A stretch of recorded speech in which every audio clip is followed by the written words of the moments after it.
Hi ಎಲ್ರಿಗೂ ನಮಸ್ಕಾರ. Welcome to new world. ಇವತ್ತು ನಾನು ಸ್ವಾತಂತ್ರ್ಯ ದಿನಾಚರಣೆಯ ಬಗ್ಗೆ ಒಂದು ಚಿಕ್ಕದಾದ ಭಾಷಣನ ರೆಡಿ ಮಾಡಿದ್ದೀನಿ. ಈ ಭಾಷಣ ನಿಮಗೆ ಯೂಸ್ಫುಲ್ ಅನಿಸಿದರೆ ನೀವಿನ್ನೂ ನನ್ನ ಚಾನಲನ್ನು ಸಬ್ಸ್ಕ್ರೈಬ್ ಆಗಿಲ್ಲ ಅಂದರೆ ದಯವಿಟ್ಟು ಸಬ್ಸ್ಕ್ರೈಬ್ ಆಗಿ, ಹಾಗೆ ಇಷ್ಟ ಆದರೆ ಒಂದು ಲೈಕ್ ಕೊಟ್ಟು ಬೇರೆಯವರಿಗೂ ಶೇರ್ ಮಾಡಿ. ಓಕೆ, ಇವಾಗ ಭಾಷಣನ ಸ್ಟಾರ್ಟ್ ಮಾಡೋಣ. ನಮನ ನಮನ ಶಕ್ತಿಗಿದೋ ನಮನ, ಭಾರತ ಮಾತೆಗಿದೋ ನಮನ.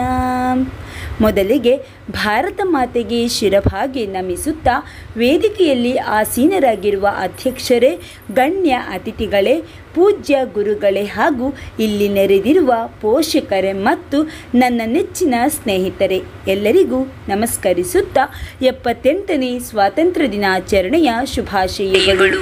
ಇಲ್ಲಿ ನೀವು ನಮನದ ಬದಲಾಗಿ ಹಾರುತ್ತಿಹುದು ಏರುತ್ತಿಹುದು ನೋಡು ನಮ್ಮ ಬಾವುಟ ಅಂತ 4 ಲೈನ್ ಇದೆಯಲ್ಲ, ಅದನ್ನು ಕೂಡ ಹೇಳಬಹುದು. ನಾನು ಮೊದಲಿನ ಒಂದು ಭಾಷಣದ ವಿಡಿಯೋದಲ್ಲಿ ಆ ಲೈನನ್ನು ಹಾಕಿದ್ದೀನಿ.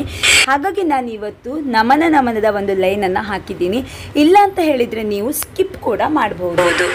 ಇಂದು ಆಗಸ್ಟ್ 15 ಸ್ವಾತಂತ್ರ್ಯ ದಿನಾಚರಣೆಯ ಸಂಭ್ರಮ ಇಡೀ ದೇಶದಲ್ಲಿ ಮುಗಿಲು ಮುಟ್ಟಿದೆ. ಆದರೆ ಅಂದು ಈ ಸಂಭ್ರಮದ ದಿನವನ್ನು ಪಡೆಯಲು ನಮ್ಮ ಪೂರ್ವಜರು ಹಲವಾರು ವರ್ಷಗಳ ಕಾಲ ಬ್ರಿಟಿಷರ ಜೊತೆ ಹೋರಾಡಬೇಕಾಯಿತು. ಬ್ರಿಟಿಷರ ಕಪಿ ಮುಷ್ಟಿಯಿಂದ ನಮ್ಮ ದೇಶವನ್ನು ಸ್ವತಂತ್ರವಾಗಿಸಲು ಅದೆಷ್ಟೋ ಜನರು ತಮ್ಮ ಪ್ರಾಣವನ್ನೇ ಪಣಕ್ಕಿಟ್ಟರು. ಅಂತೂ ಸ್ವಾತಂತ್ರ್ಯ ಒಂದೇ ಗುರಿಯಾಗಿಸಿಕೊಂಡು ಮಾಡು ಇಲ್ಲವೇ ಮಡಿ ಎಂದು ಹೋರಾಡಿ 1947 ಆಗಸ್ಟ್ 14ರ ಮಧ್ಯರಾತ್ರಿಯಂದು ನಮಗೆ ಸ್ವಾತಂತ್ರ್ಯವನ್ನು ತಂದುಕೊಟ್ಟರು.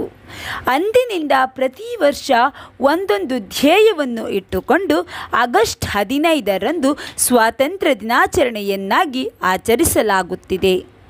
ಈ ವರ್ಷದ ಸ್ವಾತಂತ್ರ್ಯ ದಿನಾಚರಣೆಯು ಯುವಕರು ಮತ್ತು ಜನಸಾಮಾನ್ಯರಲ್ಲಿ ದೇಶಭಕ್ತಿಯನ್ನು ಪ್ರೇರೇಪಿಸುವ ಗುರಿಯನ್ನು ಹೊಂದಿದ್ದು, ರಾಷ್ಟ್ರವ್ಯಾಪಿ ರಸಪ್ರಶ್ನೆ ಸ್ಪರ್ಧೆಗಳು, ದೇಶಭಕ್ತಿ ಉಡುಗೆ ಸ್ಪರ್ಧೆಗಳು, ಚಿತ್ರಕಲೆ ಸ್ಪರ್ಧೆಗಳು ಮತ್ತು ನಾಗರಿಕರಲ್ಲಿ ಸೃಜನಶೀಲತೆ ಮತ್ತು ರಾಷ್ಟ್ರೀಯ ಹೆಮ್ಮೆಯನ್ನು ಉತ್ತೇಜಿಸಲು ಪ್ರಬಂಧ ಸ್ಪರ್ಧೆಗಳನ್ನು ಒಳಗೊಂಡಿದ್ದು, ಸ್ವಾತಂತ್ರ್ಯ ಹೋರಾಟಗಾರರ ತ್ಯಾಗವನ್ನು ಸ್ಮರಿಸಿ ಈ ದೇಶವನ್ನು ಮತ್ತಷ್ಟು ಬಲಿಷ್ಠಗೊಳಿಸಲು ನಾಗರಿಕರನ್ನು ಒಗ್ಗೂಡಿಸಲು ವಿನ್ಯಾಸಗೊಳಿಸಲಾಗಿದೆ. ಹಾಗೆಯೇ ಈ ದಿನದಂದು ದೇಶಭಕ್ತಿಯ ಉತ್ಸಾಹ, ಧ್ವಜಾರೋಹಣ, ವಿವಿಧ ಸಾಂಸ್ಕೃತಿಕ ಕಾರ್ಯಕ್ರಮಗಳು ಮತ್ತು ನಾಯಕರು ಹಾಗೂ ವಿದ್ಯಾರ್ಥಿಗಳ ಭಾಷಣ ಎಲ್ಲೆಡೆ ಕೇಳಿಬರುತ್ತದೆ. ಇದರಿಂದ ದೇಶಭಕ್ತಿಯನ್ನು ಹೆಚ್ಚು ಮಾಡುವುದರ ಜೊತೆಗೆ ಸ್ವಾತಂತ್ರ್ಯ ಹೋರಾಟಗಾರರನ್ನು ನೆನಪಿಸಿಕೊಳ್ಳುವುದು ಕೂಡ ಆಗಿದೆ. ಬ್ರಿಟಿಷರಿಂದ ಸ್ವಾತಂತ್ರ್ಯಗೊಂಡ ನಂತರ ಭಾರತವು ಅನೇಕ ಸಾಧನೆಯನ್ನು ಮಾಡಿದೆ. ಆರ್ಥಿಕ, ಸಾಮಾಜಿಕ, ರಾಜಕೀಯ, ತಂತ್ರಜ್ಞಾನ, ವಿಜ್ಞಾನ, ಮೂಲಸೌಕರ್ಯಗಳು ಹೀಗೆ ಎಲ್ಲ ಕ್ಷೇತ್ರಗಳಲ್ಲೂ ಸಹ ಹಲವು ಸಾಧನೆಗಳಿಗೆ ಸಾಕ್ಷಿಯಾಗಿದೆ.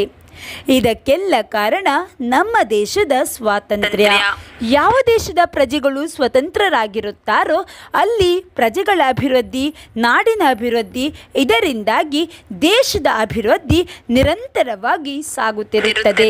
ಇಲ್ಲಿ ಯಾವ ದೇಶದ ಪ್ರಜೆಗಳು ಸ್ವತಂತ್ರವಾಗಿರುತ್ತಾರೋ ಅಂತ ಬರೆದಿದ್ದೆ ನಾನು, ಆದರೆ ಹೇಳುವಾಗ ಯಾವ ದೇಶದ ಪ್ರಜೆಗಳು ಸ್ವತಂತ್ರರಾಗಿರುತ್ತಾರೋ ಅಂತ ಹೇಳಿದ್ದೆ. ಆದರೆ ಯಾವ ರೀತಿಯಾಗಿ ನೀವು ಹೇಳಿದ್ರು ಕೂಡ ಸರಿನೇ. ಸ್ನೇಹಿತರೆ, ಅಂದು ನಮ್ಮ ಹಿರಿಯರು ಒಂದಾಗಿ ಬ್ರಿಟಿಷರ ವಿರುದ್ಧ ಹೋರಾಡಿ ನಮಗೆ ದೊರಕಿಸಿದ ಸ್ವತಂತ್ರ ಭಾರತವನ್ನು ಇನ್ನಷ್ಟು ಬಲಿಷ್ಠಗೊಳಿಸಲು ನಾವೆಲ್ಲರೂ ತಯಾರಾಗೋಣ. ನಮ್ಮ ಸಮಾಜದಲ್ಲಿರುವ ಸಮಸ್ಯೆಗಳನ್ನು ಹೋಗಲಾಡಿಸಲು ನಮ್ಮ ಜ್ಞಾನವನ್ನು ಹೆಚ್ಚಿಸಿಕೊಂಡು ದೇಶ ಸೇವೆಗೆ ಸಿದ್ಧರಾಗೋಣ. ನಮ್ಮ ದೇಶದ ಶಾಂತಿಗೆ ಧಕ್ಕೆ ತರುವ ಯಾವುದೇ ಶಕ್ತಿಗಳ ವಿರುದ್ಧ ಹೋರಾಡಲು ಧೈರ್ಯಶಾಲಿಗಳಾಗೋಣ. ಅದಕ್ಕಾಗಿ ನಾವು ವಿದ್ಯಾರ್ಥಿ ಜೀವನದಲ್ಲಿ ಚೆನ್ನಾಗಿ ಓದಿಕೊಳ್ಳುವುದರ ಜೊತೆಗೆ ಪ್ರಪಂಚ ಜ್ಞಾನವನ್ನು ಹೆಚ್ಚಿಸಿಕೊಂಡು ನಾಯಕತ್ವದ ಗುಣಗಳನ್ನು ಬೆಳೆಸಿಕೊಳ್ಳೋಣ. ಅವಕಾಶಕ್ಕಾಗಿ ಧನ್ಯವಾದಗಳು. ಜೈ ಭಾರತ್ ಮಾತೆ.